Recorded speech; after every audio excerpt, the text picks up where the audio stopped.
The information and opinions presented in this podcast are based on research done at a particular point in time. The fields of medicine, surgery, psychology, etc. are constantly evolving as new studies and movements happen. Please take into account the year of any particular episode's publication, and as new information presents itself, we will do our best to release updated episodes on the topics. Listener discretion is advised for references to medical terminology of body parts. Unless otherwise stated, no one speaking on this podcast is a medical or legal professional and cannot provide medical or legal advice. Welcome to the Trans Field Guide.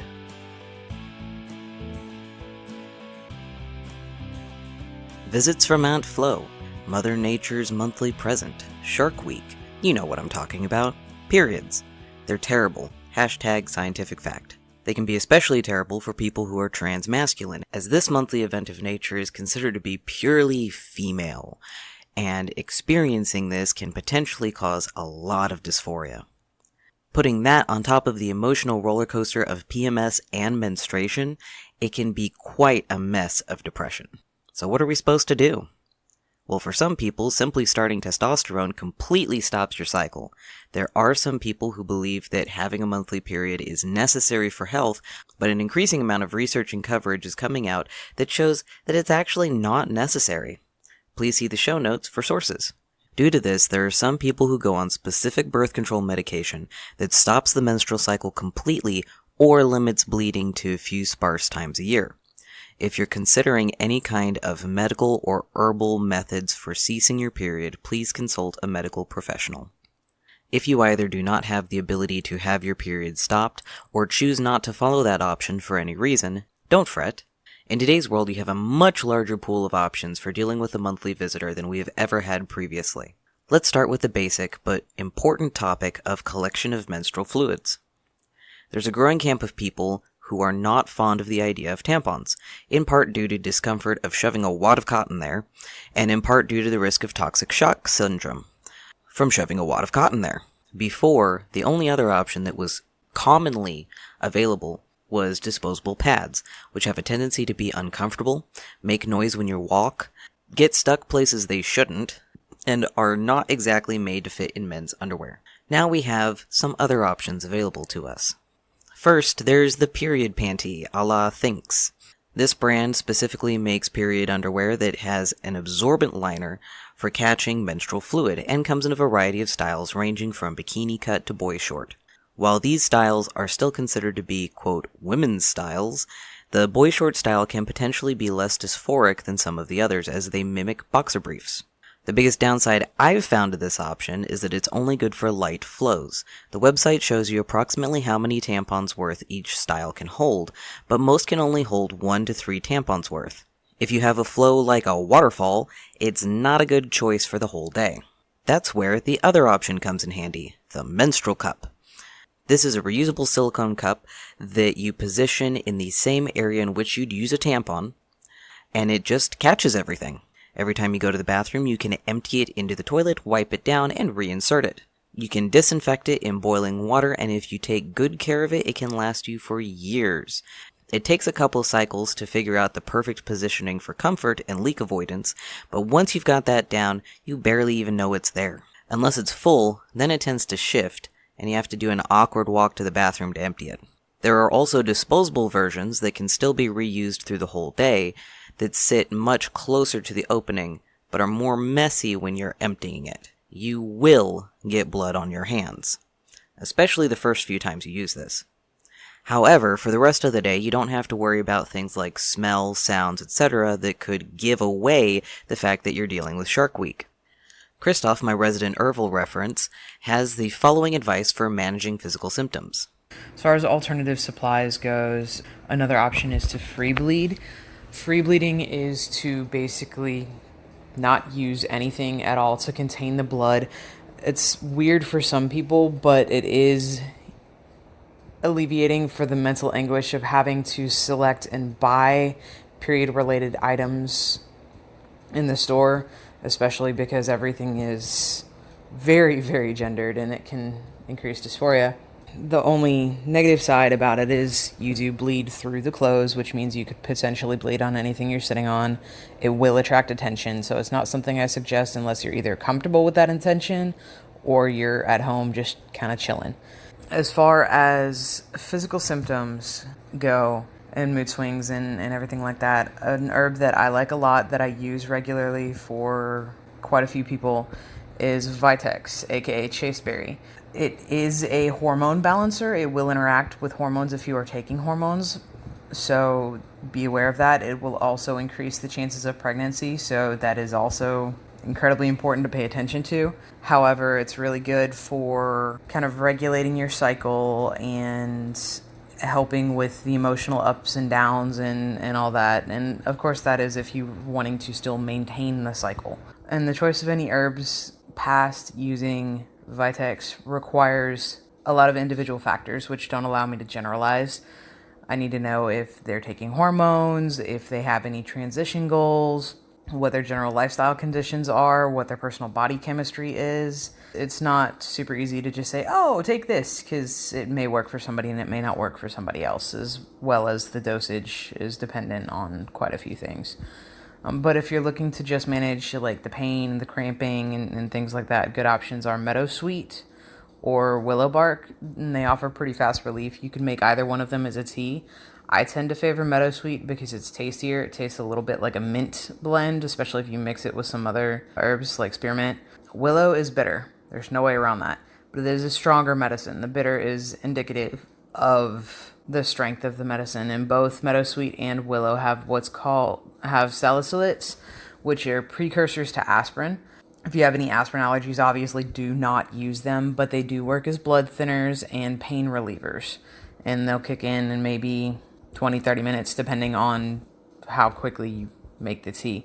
But they're subtle, they're not going to knock you out, and they don't have the negative side effects of taking actual aspirin, like destroying your stomach lining and things like that. And as far as why I favor Vitex over some of the other herbs like evening primrose is because I do grow Vitex myself. It is very easy to grow. It is a tree, and in order to harvest, you don't kill the plant. You harvest the berries which come off the plant after it flowers every year.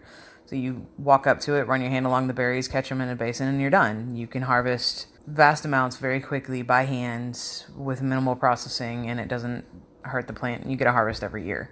So it's very sustainable. Many people also take a daily supplement of evening primrose oil for hormone balancing and symptom management. There are, of course, over-the-counter and prescription medications for managing symptoms of periods. The main one that people generally think of is Midol, which, fun fact, has almost all the same ingredients as the average migraine medicine. The only difference is that the menstrual medicine includes a diuretic to make you pee a lot and decrease bloating. If the bloating is not one of your main concerns, you could realistically just take migraine medicine instead, which will raise fewer eyebrows if a stranger sees you with the bottle. Your doctor may recommend prescription medications if specific symptoms are bad enough. This could include prescription pain medications, diuretics, antidepressants, etc. Always make sure to discuss risks and interactions with your doctor before starting any new medical regimen. Here's some extra advice on the matter from JD. So hi, this is JD. I'm a licensed clinical social worker, and this time talking about periods. Something else that might be good for when you're trying to figure out how you want to cope with the pain, with the distress, the dysphoria that can happen. One good way of creating your own plan is to go through the different areas of wellness. And so the model that I like to use is think of your wellness as being this wheel, and different sides of it are going to be your physical wellness, your emotional wellness, intellectual, social, financial, and occupational, environmental, and spiritual. And when you're doing really well in all of those different areas, that wheel rolls along nice and smoothly. It helps you to navigate the bumps in life. So with that physical wellness, it's helpful to stay physically fit so that way the body is more prepared. Also, when you're having these symptoms, still try to keep moving, but maybe you adjust to lighter movements, some gentle yoga, even seated yoga, some walking and stretches instead of really vigorous exercise. Make certain that you're practicing good nutrition. Be careful of eating your feelings. Figure out something that's really healthy that still acts as a comfort food for you. So maybe that's some fruit. And also make certain that you're staying hydrated here. Beware, caffeine can dehydrate you. And then, of course, see your doctor about hormone levels and pain management. Don't feel like you have to do this alone. Really use the resources that are available for you. Know your body. If your cycle is predictable, then you know that you can actually prepare for it. On the emotional part for wellness, keep in mind that emotions can feel like this giant nebulous thing. So step back.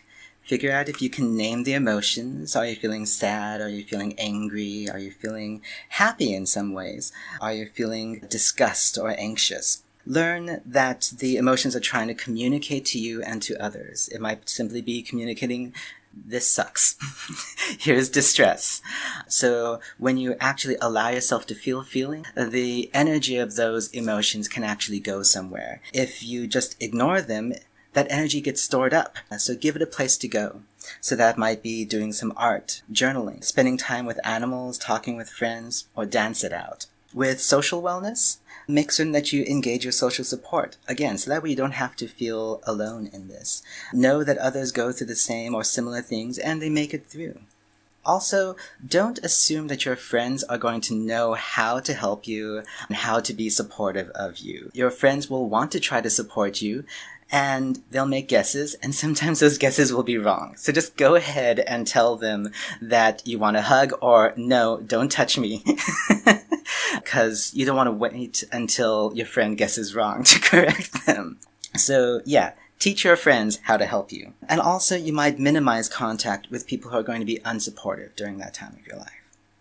With environmental wellness, take a look at the spaces that are around you. See if you can find a reliable place that is comfortable, steady, safe, something that's under your control, where you're not going to get interrupted. Set up your environment to have easy access to the things that do comfort you. Whether that's pillows, whether that's quick access to a phone to call someone, to an online support group, or maybe it's some place that's outside where you can just step away from the things that are distressing you otherwise. So remember, all these things are going to help support you overall, so that way it's easier to manage the pain and distress that can come with periods. With spiritual wellness, remember that you are more than your body, that you are more than pain and distress. If it's something that you can observe, there's some part of you that is outside of that experience, is capable of containing that.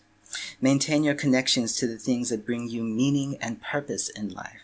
And even for some people, periods are actually validating. So there's a transformative experience for that person to find, oh, hey, here's something that's representative of femininity, even though, pain sucks. Intellectual wellness, where that can apply here, is understanding the science and the medicine.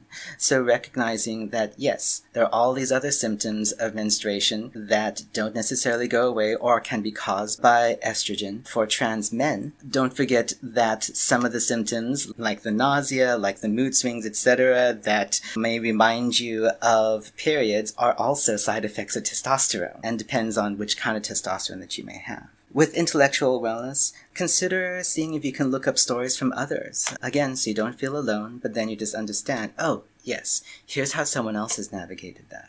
Keep learning and keep applying your knowledge. Lastly, with financial and occupational wellness, make certain that you have the resources to get what you need. Having healthcare, check with your benefits to see what's going to get paid for and what won't. If your benefits currently don't take care of you in the way that you need, see if you can advocate for those benefits. If there's a benefits committee at your job. When it comes to affordable healthcare, Planned Parenthood is often a really cost-effective option. They are paid for through so many grants, etc., and they're open to all identities. And also make certain that you have a budget for self-care, so that way you have money to spend on time to get away or a time to order food in if you're just not going to get out of the apartment during those few days. So that way you really plan in advance to practice some self-care and give you the ability to practice self-care.